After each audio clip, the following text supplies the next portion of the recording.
আসসালামু আলাইকুম। ঢাকা কলেজ ব্যবস্থাপনা কর্তৃপক্ষ কর্তৃক আয়োজিত অনলাইন ক্লাসের কার্যক্রমের অংশ হিসেবে বিবিএ চতুর্থ বর্ষ শিল্প উদ্যোগের একটি ক্লাস নিয়ে আলোচনা করছি।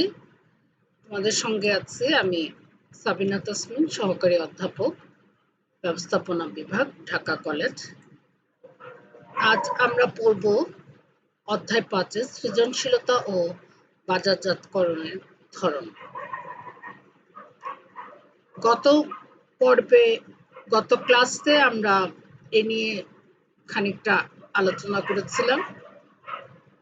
এই পর্বে এই ক্লাসে আমরা আরো বিস্তারিত কিছু বিষয় নিয়ে আলাপ করব।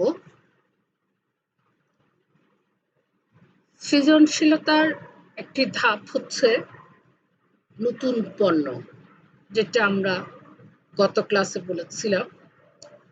নতুন পণ্য একেবারেই নতুন হতে পারে, আবার অনেক সময়, বেশিরভাগ সময় আগের পণ্যের কিছু অসুবিধা, সমস্যা বা আগের পণ্যকে আরো উন্নত করা যায় কিনা এটা বিবেচনা করেও নতুন পণ্যের ধারণাটার উদ্ভব হয়।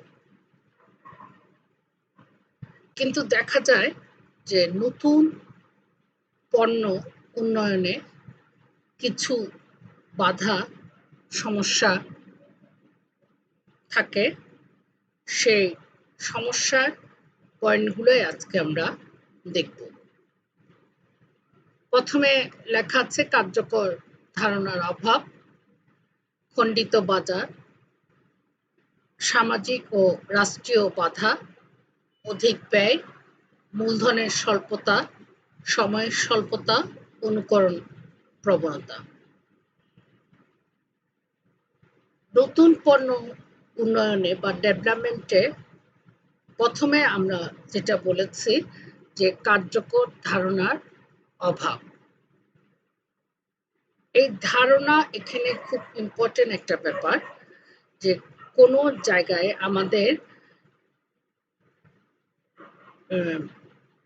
কমন সেন্সটা কি কাজ করছে। দেখা গেছে যে একটি পণ্য বাজারে আছে, সেই পণ্যটা সম্পর্কে সার্ভে করে, জরিপ করে, যে এই পণ্য ভোক্তা কিভাবে ব্যবহার করছে, ভোক্তার আরো অন্যরকম কিছু দরকার আছে কিনা, বা এই পণ্যে ভোক্তা কিছু সমস্যা ফিল করছে কিনা, বা ইয়ার চেয়ে আরো ডেভেলপ কিছু চাচ্ছে কিনা, এই জিনিসগুলো চিন্তা ভাবনা করে একটি নতুন পণ্য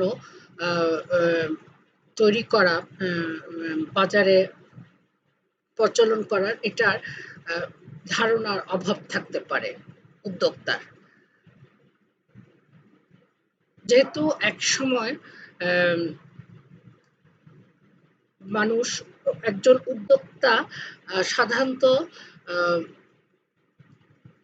সিদ্ধান্ত নিয়ে থাকে তথ্যের উপর ভিত্তি করে। তো দেখা যায় যথাযথ তথ্য যদি সে না পায়, তাহলে তার পক্ষে বর্তমান যে পণ্যটি বাজারে প্রচলিত আছে তাকে ডেভেলপ করে একটি নতুন পণ্য বা বর্তমান যে সমস্যাগুলো বা যে চাহিদাগুলো ভোক্তার আছে তাকে সংশোধন করে নতুন পণ্য বাজারে দেওয়া উদ্যোক্তার পক্ষে কষ্ট হয়ে যায়, এবং এর ফলে দেখা যায় যে একটি নতুন পণ্য বাজারে গেছে বা এসেছে, সেটার প্রতি ভোক্তাদের যথেষ্ট মনোযোগের অভাব। এবং ভোক্তা যদি কোনো পণ্যকে ভালোভাবে বহন না করে, তাহলে উদ্যোক্তার পণ্য ছাড়ার উদ্দেশ্যটি ব্যর্থ হয়। তাহলে দেখা যাচ্ছে যে কার্যকর অভাব ধারণা না থাকার ফলে নতুন পণ্য বাজারে প্রচলিত হতে পারে না। দ্বিতীয় হচ্ছে খণ্ডিত বাজার। অনেক সময় কোনো পণ্যের বাজার শুধু কোনো বিশেষ জায়গায় থাকে, তো ফলে দেখা যাচ্ছে যে খণ্ডিত বাজারের কারণে অনেক সময় আমাদের নতুন পণ্য বিস্তার লাভ করতে বাধা পায়। তোমরা একটা জিনিস দেখতে পারো, করোনার কারণে আমাদের অনেক কিছু বন্ধ আছে, ফলে দেখা গেছে যে যেই জিনিসগুলো সাধারণত সারা বছর বাজারে বিক্রি হতো বা এই জিনিসটি নিয়ে পণ্যটি নিয়ে উদ্যোক্তা একটি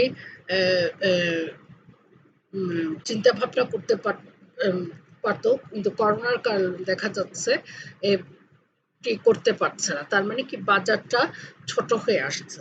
আবার দেখা যায় কিছু কিছু পণ্যের ক্ষেত্রে সেই পণ্যগুলো শুধুমাত্র আমরা বিশেষ সময় কিনে থাকি। যে অনেক সময় আমরা যখন কক্সবাজারে যাই তখন দেখা যাচ্ছে যে ওখানকার স্যান্ডেল, আচার এগুলো কেনার একটা প্রবণতা ভোক্তার মধ্যে থাকে। তো করোনার কারণে যখন আমরা এসব জায়গায় যাচ্ছি না বা অফ সিজনে যখন আমরা যাচ্ছি না, তখন তার বাজারটা হচ্ছে ছোট হয়ে আসছে। ফলে দেখা যাচ্ছে যে একটি পণ্য বাজারে যেভাবে তার বিস্তার করা উচিত ছিল সেটি সেভাবে বিস্তার করতে পারছে না। ৩ হচ্ছে সামাজিক ও রাষ্ট্রীয় বাধা। অনেক সময় কিছু পণ্যের ক্ষেত্রে কিছু সামাজিক বাধা থাকে এবং রাষ্ট্রীয় বাধাও থাকে। রাষ্ট্রীয় বাধা বলতে এখানে বোঝানো হয়েছে যে কিছু কিছু কারখানা বা উদ্যোক্তা যখন উদ্যোগ শুরু করে তখন দেখা যায় যে অনেকগুলো ফর্মালিটি মেনটেন করে তাকে পণ্যটি উৎপাদন করতে হয়, এবং এই ফর্মালিটিটা যখন অনেক বেশি দীর্ঘ হয়ে যাবে, লেন্দি হয়ে যাবে এবং সময় সাপেক্ষ, ব্যয় সাপেক্ষ হয়ে যাবে, তখন দেখা যাচ্ছে উদ্যোক্তা নতুন পণ্য তৈরি করতে উৎসাহ হারিয়ে ফেলবে। ৪ হচ্ছে অধিক ব্যয়। সাধারণত একটি প্রোডাক্ট ডেভেলপমেন্টে অনেক ব্যয় হয়ে থাকে, বিশেষ করে যদি কোনো চলমান পণ্যের থেকে আমরা আরো ভালো পণ্য কথা চিন্তা করি, তখন দেখা যায় যে একটা বিরাট সার্ভে করতে হয় ভোক্তার কাছে। প্রতিটি ভোক্তার কাছে লোক পাঠাতে হয় এবং তাকে কৌশলে জেনে নিতে হয় যে বর্তমান পণ্যটি কি সমস্যা আছে এবং সে আরো এই সমস্যা থেকে সে অন্য কি ধরনের পণ্য পেতে চাচ্ছে। তো এটা একটি ব্যয় সাপেক্ষ, সময় সাপেক্ষ এবং এখানে একটি কৌশলও কাজ করে। কারণ অনেক সময় দেখা যায় যে ভোক্তা হয়তো সারাক্ষণ এই পণ্যটির সম্পর্কে, এই পণ্যতে এই জিনিসটা নাই, এই জিনিসটা থাকলে ভালো হতো, কিন্তু যখন ফর্মালি কেউ তাকে জিজ্ঞেস করে যে আপনি প্রোডাক্টটা ব্যবহার করছেন, এই প্রোডাক্টটাতে যে আপনি উন্নত পণ্য কিভাবে চাচ্ছেন বা এই প্রোডাক্টটাতে আপনি কি সমস্যা বোধ করছেন, এই সমস্যার সমাধান আপনি চাচ্ছেন কিনা, তো এই জিনিসটা অনেক সময় ভোক্তা ফর্মালি বলতে পারে না বা বলতে চায় না। তো এই জন্য দেখা যায় যেই জরিপ কাজে থাকবে তাকে এই জায়গায় একটা মুন্সিয়ানার পরিচয় দিতে হয়, দক্ষতার পরিচয় দিতে হয়। তো এরকম দক্ষ একটি লোক যখন জরিপ কাজে থাকে, তাকে পেমেন্টটাও অনেক বেশি হয়ে থাকে, কিন্তু এই পেমেন্টটা করা অনেক সময় দেখা যাচ্ছে উদ্যোক্তার পক্ষে সম্ভব হয় না। এরপরে দেখা গেছে মূলধনের স্বল্পতা। আমরা আগের যে পয়েন্টটি বলেছি সেই পয়েন্টের সঙ্গে এটা ওতপ্রোতভাবে জড়িত।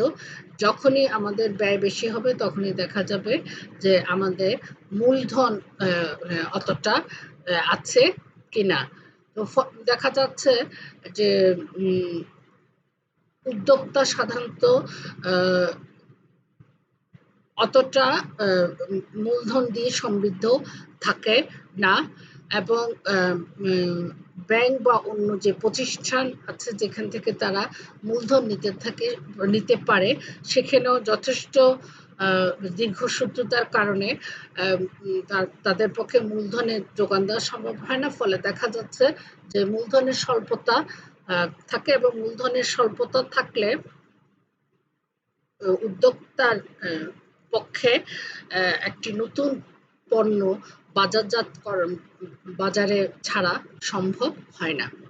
সময়ের স্বল্পতা, জরিপ কাজটি একটি লেন্দি কাজ, একটি দীর্ঘসূত্রতার কাজ, এটি সময় সাপেক্ষ কাজ, এবং এখানে আমি একটু আগে আর বলেছি যে এখানে অনেক দক্ষ মানুষের প্রয়োজন হয়, এবং অনেক সময় দেখা যায় যে একজন ভোক্তার কাছে হয়তো 2 বার 3 বার 4 বারও যাওয়া লাগতে পারে। তো এই সময়, অর্থ, দক্ষতা, ধৈর্য, এটা হয়তো অনেক লোকের মধ্যে থাকতে না পারে। ফলে যেটা হয় যে একটি নতুন পণ্য উন্নয়নে এটা বাধা সৃষ্টি করে। 7 নাম্বার হচ্ছে অনুকরণ প্রবণতা। আমরা অনেক সময় দেখি আমাদের পার্শ্ববর্তী দেশে সাধারণত যে পোশাকটার এটা পোশাকের ক্ষেত্রে, বিশেষ করে ঈদের সময় পোশাকের ক্ষেত্রে আমরা বেশি দেখেছি যে পোশাকটি প্রচলিত থাকে, এবং এই পোশাকটি সাধারণত দেখা যায় যে টিভির কোনো জনপ্রিয় সিরিয়ালের নায়িকা বা নায়ক সাধারণত পরে থাকে। তো দেখা যাচ্ছে যে ভোক্তা ওই ধরনের তার প্রিয় নায়ক বা নায়িকার পোশাকটি ড্রেসটি পরতে চায়। ফলে দেখা যাচ্ছে যে উদ্যোক্তা একটি নতুন চিন্তা ভাবনা থাকলেও যে আমি একটি নতুন পণ্য করব, নতুন পণ্য বাজারে ছাড়বো, তাহলে দেখা যাচ্ছে যে এই নতুন পণ্যটা উদ্যোক্তা বাজারে ছাড়তে পারছে না। তোমাদের এই কোশ্চেনটা একটি ব্রড কোশ্চেন, এবং বরাবর আমি যেটা বলে থাকি যে একটি সূচনা দিবে এবং একটি উপসংহার দিবে, মাঝে তোমাদের পয়েন্টগুলো থাকবে এবং পয়েন্টের এগেনস্টে তোমরা বর্ণনা দিবে। একটি 10 মার্কের কোশ্চেন যেরকম হওয়া উচিত, তোমরা বাসায় যখন প্রিপারেশন নিবে এভাবে নিবে।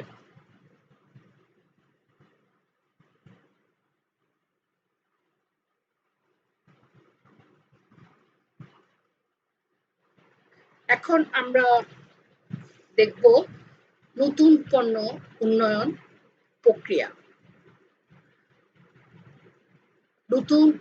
একটি নতুন পণ্যকে আমরা কিভাবে ডেভেলপ করব, তার যে প্রক্রিয়াটা, সে প্রক্রিয়াটা আমরা এখন দেখব। প্রথমে হচ্ছে ধারণা সৃষ্টি। উদ্যোক্তাকে প্রথমে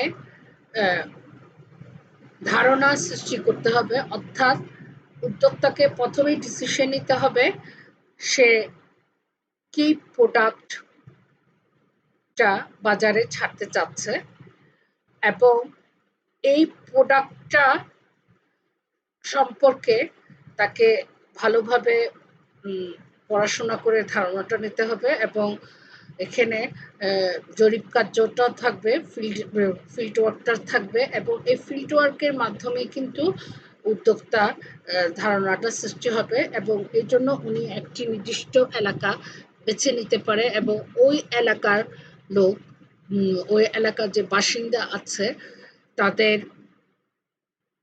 অভ্যাস, নারী পুরুষের সংখ্যা কত, শিশুর সংখ্যা কত, শিক্ষার্থীর সংখ্যা কত, এই জিনিসগুলো কিন্তু এখানে আসবে, এবং ওখানে কিন্তু ধর্মটাও একটা বড় কাজ করবে, এবং ঐতিহ্য, অভ্যাস, এই জিনিসটাও কিন্তু একটা বড় ব্যাপার হিসেবে কাজ করবে। এবং দেখা যাচ্ছে যে এক একটা এলাকায় এক একটা জিনিস বেশি জনপ্রিয় থাকে, কোনো খাবার বেশি জনপ্রিয় থাকে, কোনো প্রোডাক্ট বেশি জনপ্রিয় থাকে। এই প্রোডাক্টটার ঐতিহ্যের উপর ভিত্তি করে সে যদি একটি প্রোডাক্ট বাজারে ছাড়ে, তাহলে দেখা যাবে যে প্রোডাক্টটা বাজারজাতকরণ করতে, ভোক্তার জনপ্রিয়তা অর্জন করতে বা আস্থা অর্জন করা সহজ। তো ফলে দেখা যাচ্ছে উদ্যোক্তাকে ফার্স্টে ধারণা সৃষ্টি করতে হবে যে আমি কি প্রোডাক্ট উৎপাদন করতে চাচ্ছি, এবং একটি এলাকাকে টার্গেট করে চিন্তা করে ওই এলাকায় এই প্রোডাক্টটি কি ধরনের প্রভাব পড়বে, এই জিনিসটা উদ্যোক্তাকে চিন্তা করতে হবে। সেকেন্ড হচ্ছে ধারণা বাছাইকরণ। ধারণা যখন সৃষ্টি করবে তখন বেশ কয়েকটি ধারণা আসবে। তো এবং যে বেশ কয়েকটি ধারণা যখন আসবে তখন উদ্যোক্তাকে যে কাজটি করতে হবে, ১, ২, ৩, ৪ করে চিন্তা করতে হবে যে আমার এই কোন ধারণাটা আমাকে বাজারজাতকরণে সাহায্য করবে, ভোক্তার আস্থা পেতে সাহায্য করবে। ওখান থেকে উদ্যোক্তাকে একটি ধারণা বেছে নিতে হবে। তৃতীয় হচ্ছে ধারণার উন্নয়ন ও পরীক্ষা। অনেক সময় উদ্যোক্তা যে কাজটি করে থাকে, খুব স্বল্প পরিসরে কিছু পণ্য উৎপাদন করে থাকে এবং ওটি বাজারে পরীক্ষামূলকভাবে দিয়ে থাকে। তোমরা অনেক সময় দেখবে যে তোমরা যখন বাজারে যাও, পণ্য কিনতে যাও, অনেক সময় তোমাদেরকে শপকিপার বা দোকানদার এই কথাটি বলে যে ভাই বা আপা, এই প্রোডাক্টটা বাজারে নতুন এসেছে, এই প্রোডাক্টটা ব্যবহার করে দেখেন, এই প্রোডাক্টটা ভালো। আমরা সবসময় জানি যে দোকানদার বা যার থেকে আমরা কিনছি তারা বিজ্ঞাপনের কাজটি অনেক ভালো করে থাকে, এবং একটি এলাকায় সাধারণত দেখা যায় একজন ভোক্তার ২-১টি দোকান থাকে যেখান থেকে সে প্রায় জিনিস কিনে। তো ফলে এক্ষেত্রে দেখা যাচ্ছে যে দোকানের কর্মী বেশ ভালো সহযোগিতা করতে পারে উদ্যোক্তাকে, এবং উদ্যোক্তা অনেক সময় তাদের পরীক্ষামূলক পণ্যটি দোকানদারকে দিয়ে থাকে, এবং ওখান থেকে ভোক্তার কাছ থেকে যে ইনফরমেশনটা পায় সেই ইনফরমেশনটা উদ্যোক্তাকে দিয়ে থাকে। এবং এরপরে আমরা দেখব বাজারজাতকরণ কৌশল উন্নয়ন। যখনই আমরা দোকানদার বলি বা জরিপকৃত ব্যক্তিদের কাছ থেকে একটি পজিটিভ ধারণা পেয়ে থাকি, তখন দেখা যাচ্ছে এই প্রোডাক্টটিকে আমরা বাজারে কিভাবে পরিচিত করব, বাজারে কিভাবে এটা বাজারজাতকরণ করব, গ্রাহকের আস্থাভাজন হব, এই কৌশলটা কে আমরা ডেভেলপ করতে পারি। এরপরে আসছে ব্যবসায়িক বিশ্লেষণ। আমরা বারবার একটি কথা বলে থাকি যে আমরা পণ্য উৎপাদন করি হচ্ছে মুনাফা অর্জনের জন্য, ভোক্তার আস্থা অর্জন করে আমরা মুনাফাটা অর্জন করতে চাই। তো ফলে দেখা যাচ্ছে যে এই পর্যায়ে আমাদেরকে দেখতে হবে যে আমি কি পরিমাণ মুনাফা আমি এখানে মুনাফা আমি পেতে পারি, এই উৎপাদিত পণ্য থেকে আমি মুনাফা পেতে পারি। বিশেষ করে একটি প্রোডাক্টের উৎপাদন খরচ, তার কাঁচা মাল, সবগুলো জিনিস বিশ্লেষণ করে কিন্তু আমাদের বাজার বিশ্লেষণটা করা হয়। এর কাঁচামাল কি আমি খুব সহজে পেতে পারি কিনা, কাঁচামালের সরবরাহ আমাদের নিয়মিত থাকতে হবে। নিয়মিত না থাকলে বাজারজাতকরণের ব্যাপারটা আমাদের জন্য অনেক সমস্যা হয়ে যাবে। কারণ প্রোডাক্ট গ্রাহক যদি একটি প্রোডাক্টের প্রতি আস্থা অর্জন করে কিন্তু সেই প্রোডাক্টটি সে যদি বাজারে নিয়মিতভাবে না পেয়ে থাকে, সে কিন্তু অল্টারনেটিভ একটি প্রোডাক্টের দিকে চলে যাবে। তো ফলে যেটা হচ্ছে উদ্যোক্তাকে অবশ্যই বাজার বিশ্লেষণ করতে হবে। কাঁচামাল, পাইকারি, খুচরা,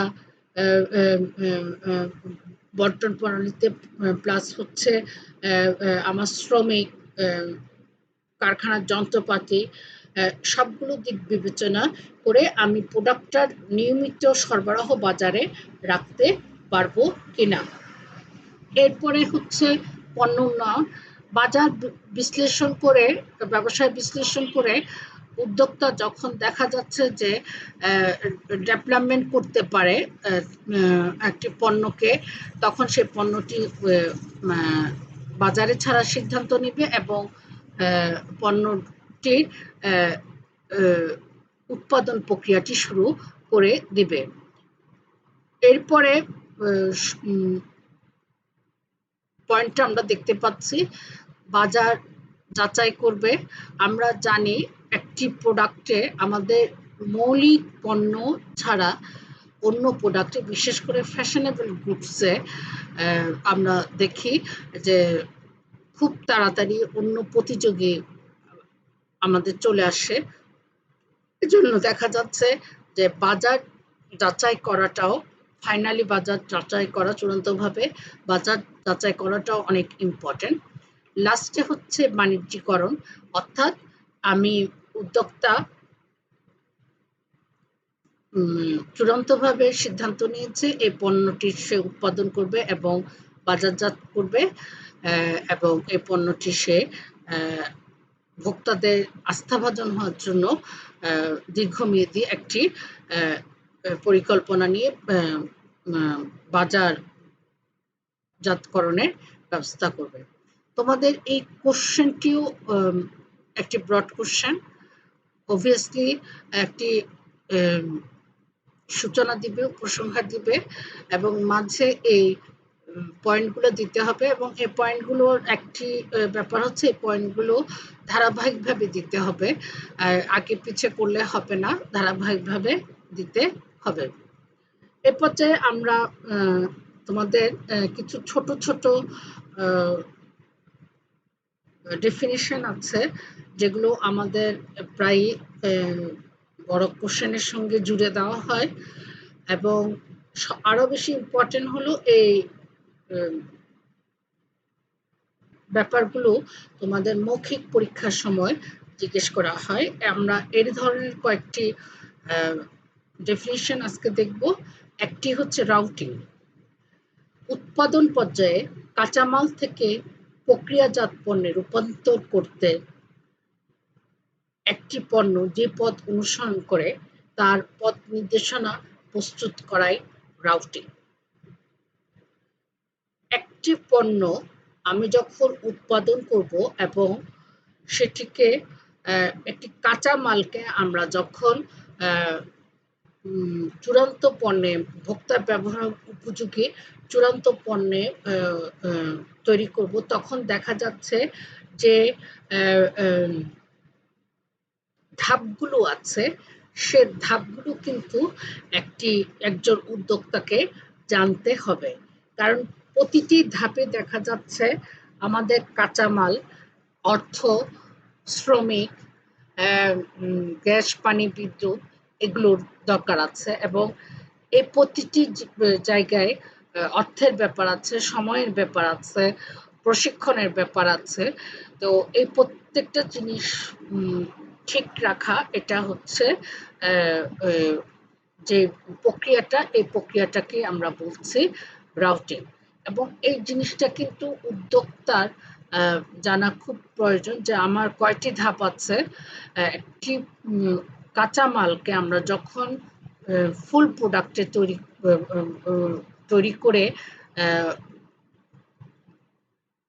গ্রাহকের কাছে, ভোক্তার কাছে পাঠাবো, তাহলে দেখা যাচ্ছে যে প্রত্যেকটা ধাপকে আমার কিন্তু আইডেন্টিফাই করা লাগবে, এবং প্রত্যেকটা ধাপে যে মানুষগুলো, যে যন্ত্রপাতিগুলো, যে সময়টা, যে অর্থটা জড়িত আছে, এই ব্যাপারগুলো কিন্তু উদ্যোক্তাকে জানতে হবে। এরপরে দেখা যাচ্ছে শিডিউলিং, পরিকল্পনা অনুযায়ী কাজ শেষ করার জন্য ও সময় অনুযায়ী সম্পদের ব্যবহারের সূচি নির্ধারণ প্রক্রিয়াকে শিডিউলিং বলে। এই জিনিসটা মনে রাখতে হবে, একটার সঙ্গে একটা ওতপ্রোতভাবে জড়িত। তোমরা দেখেছো যে আমি একটু আগে যেটা বলেছি যে উদ্যোক্তাকে অনেকগুলো যে স্টেপগুলো আছে সেই স্টেপগুলো জানতে হবে, এবং কোন তোমরা সঙ্গে সঙ্গে ফোর্থ ইয়ারে প্রজেক্ট ম্যানেজমেন্টও পড়ছো, এবং দেখা যাচ্ছে যে আমার কাঁচামাল সংগ্রহ করতে কতটুকু সময় লাগছে, এখানে আমার কি পরিমাণ অর্থের প্রয়োজন, কাঁচামালটা আমি কারখানা এনে আমার যখন ফার্স্ট মেশিনে আমার কাজটা চলবে, এই ফার্স্ট মেশিনটা আছে কিনা, শ্রমিকটা আছে কিনা, এই প্রত্যেকটা জিনিসকে আইডেন্টিফাই করা, এটাও কিন্তু এই শিডিউলিং এর একটি কাজ। এবং কোনো শিডিউলে যদি এই জিনিসটি একটি ব্যত্যয় ঘটে, তাহলে দেখা যাচ্ছে যে উৎপাদন প্রক্রিয়াও কিন্তু সমস্যা তৈরি হবে। এরপরে দেখা যাচ্ছে ডিসপ্যাচিং, উৎপাদন প্রক্রিয়াকে, পরিকল্পনাকে কাজে পরিণত করার প্রক্রিয়াকে ডিসপ্যাচিং বলে। আমরা ফার্স্টে বলেছি ধারণা সৃষ্টি করতে হবে। এই ধারণা সৃষ্টি কথাটি যত সহজ, এটা কিন্তু ধারণা সৃষ্টি করাটা কিন্তু অত সহজ না, এটা বিশাল একটা কাজের ব্যক্তি। এবং একটি মানুষ তখনই ধারণা সৃষ্টি করতে পারে যখন সে একটি ব্যাপারে শুধু পুঁথিগত বিদ্যার পাশাপাশি তার বাস্তব কাজের একটি অভিজ্ঞতা থাকে।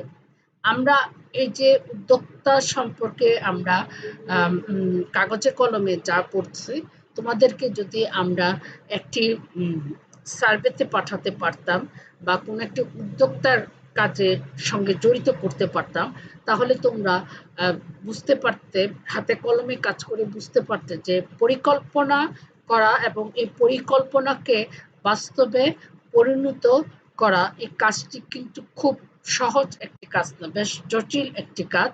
এবং এর জন্য যথেষ্ট জ্ঞান, তথ্য, অভিজ্ঞতা, হাতে কলমে কাজ করার বাস্তব জ্ঞান সব থাকতে হয়। না হলে একটি পরিকল্পনা করা, ধারণা সৃষ্টি করা এবং ধারণাটাকে বাস্তবে পরিণত করা সম্ভব নয়। তোমাদের কোনো কোশ্চেন থাকলে বলবে। অবশ্য আমি মর্মাহত, তোমাদের ভিউয়ার্স খুবই কম, 5 জন 7 জন এরকম করে আছে, এবং আমি ইন্টারমিডিয়েটের 30 জন স্টুডেন্টের সঙ্গে জড়িত। তাদের